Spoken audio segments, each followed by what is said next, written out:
Replacing a Subaru key fob battery is a simple DIY task that typically takes 5 to 10 minutes. First, ensure you have a small flathead screwdriver or a coin. Newer Subaru models, like the 29 Plus Ascent or Crosstrek, have a release button on the side. Older models may require more force to open.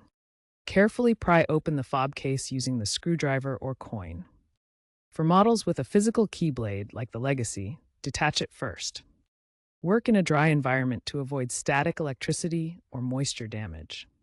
Inside the fob, you'll find a CR2032 coin cell battery.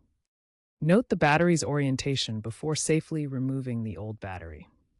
With the fob open, insert a new CR2032 battery, ensuring the positive side is facing up. These batteries are widely available for $2 to $5 at most stores or online. Snap the fob case back together securely. After replacing the battery, reprogramming might be necessary to sync the fob with the vehicle's immobilizer system. Insert the key into the ignition, turn it to the on position without starting the car. Press the lock button on the fob 3 times within 10 seconds. Then turn the key off. This resets the fob's code with the car's ECU. If replacement fails, it may indicate a deeper issue requiring professional repair. Always check your Subaru's manual for model-specific instructions.